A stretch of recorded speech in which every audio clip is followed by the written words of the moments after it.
Hi friends, വൈശാഖ മഹോത്സവത്തിൻ്റെ അവസാന ചടങ്ങായ തൃക്കലശാട്ടോടുകൂടി വൈശാഖ മഹോത്സവം സമാപിക്കുകയായി. ചോതിവിളക്കണഞ്ഞു, ശ്രീകോവിൽ പൊളിച്ചു, വിളക്കുകളെല്ലാം കൈക്കോളന്മാർ മണിത്തറയിൽ നിന്നും മാറ്റി. ഇനി നടക്കാൻ പോകുന്ന ചടങ്ങാണ് ഭഗവാന് കളഭാഭിഷേകം. കളഭാഭിഷേകത്തിൻ്റെ കാഴ്ചകൾ കാണാം.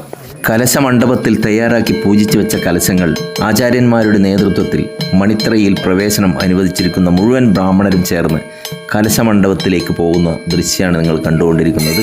വാദ്യഘോഷസമേതം മണിത്തറയിൽ എഴുന്നള്ളിച്ച് എത്തിക്കുന്നു. ദേവമന്ത്രങ്ങൾ ഉരുവിട്ട് കഴിഞ്ഞാൽ പരികലശം ആടാൻ തുടങ്ങും. ഒരു ക്ഷേത്രം പണിത് പ്രതിഷ്ഠ നടത്തിയാൽ ഒരിക്കൽ മാത്രമേ ബ്രഹ്മകലശം നടത്തുന്നുള്ളൂ. ഒരു ക്ഷേത്രത്തിൻ്റെ ആയുസ്സിൽ ഒരിക്കൽ മാത്രം. എന്നാൽ ശ്രീ യാഗോത്സവത്തിൽ തൃക്കലശാട്ട് എന്ന ചടങ്ങ് 2 ബ്രഹ്മകലശങ്ങൾ ഓരോ വർഷവും ആടുന്നു. കലശമണ്ഡപത്തു നിന്നും കാൽക്കുടയേന്തി മന്ദം ഇറങ്ങി വരുന്ന ജന്മസമുദായം അഥവാ സമുദായി അടിയന്തര യോഗത്തിൻ്റെ അധ്യക്ഷൻ.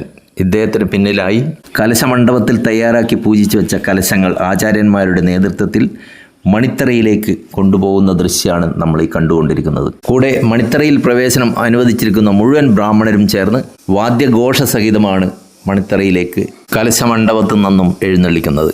തികച്ചും ഭക്തിസാന്ദ്രവും മനോഹരവുമായ ഒരു കാഴ്ച തന്നെയായിരുന്നു ഇത്. ഇന്നത്തെ ഈ ഒരു ചടങ്ങ് വീക്ഷിക്കാനായി അനേകം ഭക്തജനങ്ങൾ അക്കരെ കൊട്ടിയൂർ സന്നിധാനത്ത് അതിരാവിലെ തന്നെ എത്തിച്ചേർന്നിട്ടുണ്ടായിരുന്നു.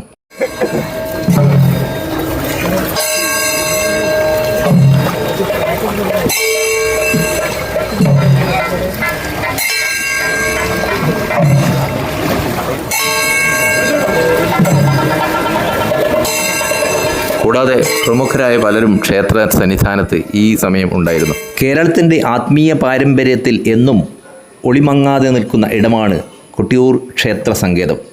നൂറ്റാണ്ടുകൾക്ക് മുൻപേ ഒരു പുണ്യ സങ്കേതമായി ആരാധിക്കപ്പെടുന്ന കൊട്ടിയൂർ പുരാതനമായ തീർത്ഥാടന കേന്ദ്രം എന്ന നിലയിലും വാർഷിക വൈശാഖോത്സവത്തിനാലും പേരുകേട്ടതാണ്. മനോഹരമായ പ്രകൃതി ഭംഗി കൊണ്ടും അനുഗ്രഹീതമായ ഒരിടം ലക്ഷക്കണക്കിന് ആളുകളെ ഒരേ സമയം ഒരു വനപ്രദേശത്ത് ആകർഷിക്കുന്ന പുണ്യഭൂമി കൂടിയാണ് ഈ കൊട്ടിയൂർ ക്ഷേത്രം. ആചാരങ്ങളിലും അനുഷ്ഠാനങ്ങളിലും വൈവിധ്യം പുലർത്തുന്ന ഈ ക്ഷേത്രം ഈ നാടിൻ്റെ കൂട്ടായ്മയുടെ ഒത്തുചേരലിൻ്റെ സങ്കേതം കൂടിയാണ്. മണിത്തറയിൽ കളഭാഭിഷേകത്തിന് മുന്നോടിയായിട്ടുള്ള പൂജകൾ നടന്നുകൊണ്ടിരിക്കുകയാണ്.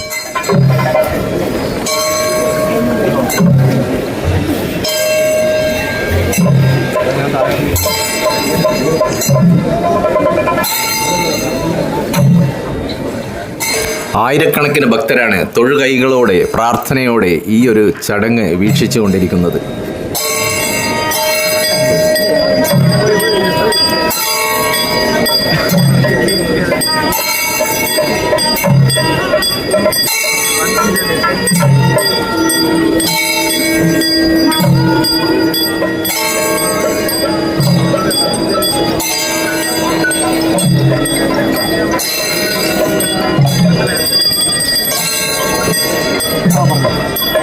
വൈശാഖോത്സവ നടത്തിപ്പിൻ്റെ 64 സ്ഥാനികരും ആരുടെയും ക്ഷണത്തിന് കാത്തു നിൽക്കാതെ ഏതോ കാലത്തിൻ്റെ തീർപ്പനുസരിച്ച് അതാതിന് ചുമതലപ്പെട്ടവർ കടുത്ത വ്രതനിഷ്ഠയോടുകൂടി ജന്മപുണ്യമായി കരുതി തങ്ങളുടെ കുടുംബത്തിൻ്റെയോ തറവാട്ടിലെയോ നിക്ഷിപ്തമായ കർത്തവ്യങ്ങൾ ഇന്നും മുറതെറ്റാതെ ഇവിടെ ആചരിച്ചു പോരുന്നു.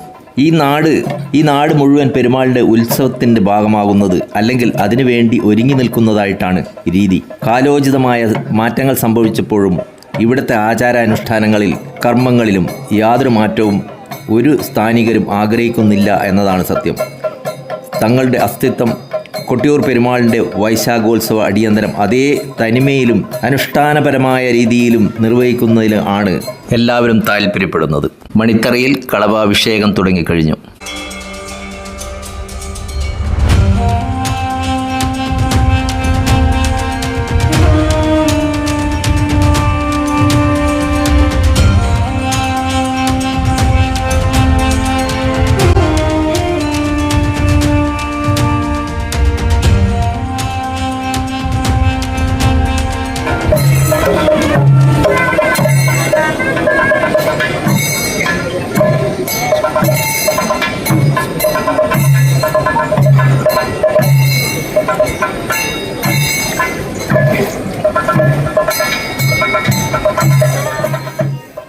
പരികലശം ആടിക്കഴിഞ്ഞാൽ സാമൂതിരി കോവിലകത്തു നിന്നും അയച്ചുകൊടുത്ത വസ്തുക്കൾ കൊണ്ട് തയ്യാറാക്കിയ കളഭാഭിഷേകമാണ് നടക്കുക.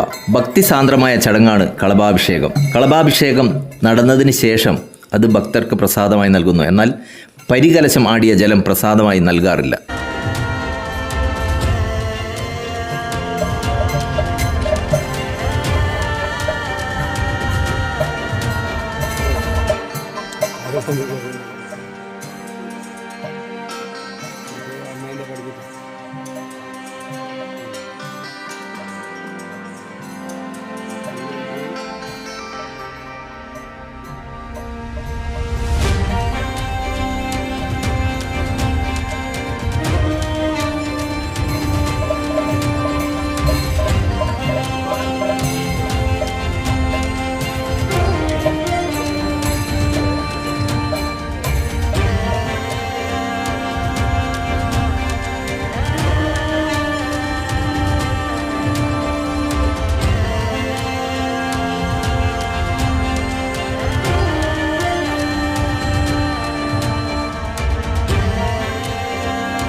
ഇരുപത്തിയെട്ട് ദിവസം മാത്രം നീണ്ടു നിൽക്കുന്ന വൈശാഖ മഹോത്സവത്തിന് ഈ നാടിൻ്റെ മുഴുവൻ ജനവിഭാഗങ്ങളെയും പങ്കാളികളാക്കി ഗോത്ര ജ്ഞാനക്ഷേത്ര സങ്കല്പങ്ങളുടെ മേളനം സാധ്യമാക്കുന്ന ഉത്സവ ചിട്ടവട്ടങ്ങളാണ് ഇവിടെയുള്ളത്. കുറിച്യർ മുതൽ ബ്രാഹ്മണർ വരെയുള്ള കൊട്ടിയൂർ കൂട്ടായ്മ ഈ ധാരണയിലാണ് നിലനിൽക്കുന്നത്.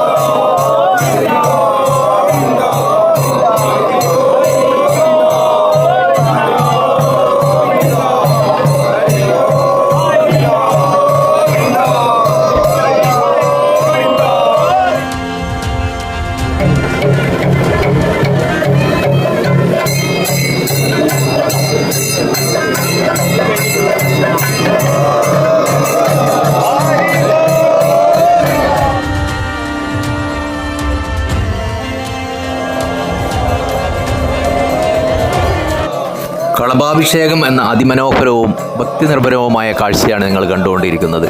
വൈശാഖ മഹോത്സവത്തിൻ്റെ സമാപന ചടങ്ങായ കളഭാഭിഷേകം.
ഒറ്റപ്പിലാൻ പണിക്കർ എന്ന കുറിച്യ സ്ഥാനികനാണ് ഇത്.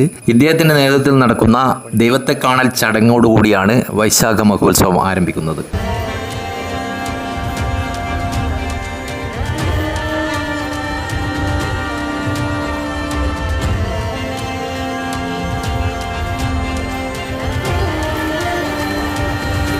ഭഗവാന് കളഭാഭിഷേകം നടന്നതിന് ശേഷം പ്രധാന തന്ത്രിമാരുടെ പൂർണ്ണ പുഷ്പാഞ്ജലിയും മണിത്തറയിൽ പ്രവേശിക്കാൻ അർഹതയുള്ള എല്ലാ ബ്രാഹ്മണ സ്ഥാനികരും ചേർന്ന് ഓരോരുത്തരായി പുഷ്പാഞ്ജലി നടത്തുകയാണിപ്പോൾ.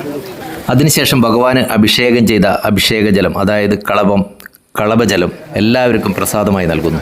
ഒറ്റപ്പിലാനും സംഘവും വിഷുപ്പിറ്റേന്ന് മുതൽ വ്രതം ആരംഭിച്ച് തൊട്ടടുത്ത ചൊവ്വയോ വെള്ളിയോ നടത്തുന്ന ദൈവത്തെ കാണൽ ചടങ്ങോടുകൂടിയാണ് പിന്നീട് പ്രക്കൂഴത്തിനും നീരെഴുന്നള്ളത്തിനും ഇവർ നടത്തുന്ന തണ്ണീർക്കുടി ചടങ്ങുകളും മറ്റ് ആചാരാനുഷ്ഠാനങ്ങളും വറ്റടിക്ക് ശേഷം കർക്കിടം 25 വരെ വൈശാഖോത്സവവുമായി ബന്ധപ്പെട്ട ഈ കുടുംബം നടത്തുന്ന ചടങ്ങുകളും അടങ്ങുന്നതാണ് കൊട്ടിയൂർ വൈശാഖ മഹോത്സവത്തിൻ്റെ ഭൂമിക.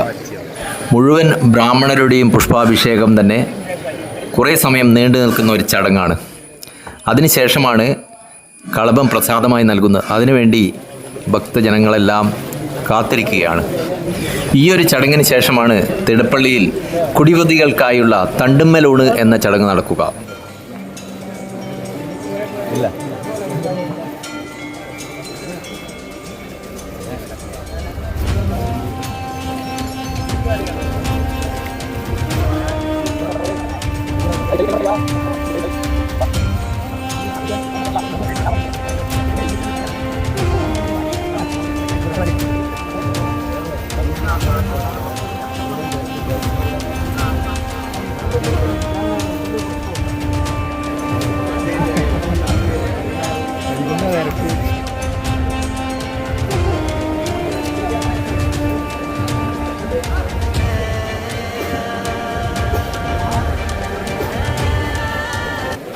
കളഭാഭിഷേകത്തിന് ശേഷമുള്ള പ്രസാദം വാങ്ങാനുള്ള തിക്കും തിരക്കുമാണ്. തൃക്കലശാട്ടായ ഇന്ന് ഇതുകൂടാതെ ഇനിയും മറ്റനേകം ചടങ്ങുകളുണ്ട്. അത് നമുക്ക് മറ്റൊരു വീഡിയോയിൽ കാണാം. എൻ്റെ ചാനൽ ആദ്യമായാണ് കാണുന്നതെങ്കിൽ സബ്സ്ക്രൈബ് ചെയ്ത് കാണുക. നിങ്ങളുടെ വിലയേറിയ അഭിപ്രായങ്ങൾ രേഖപ്പെടുത്തുക. ലൈക്ക് ചെയ്യുക, ഷെയർ ചെയ്യുക.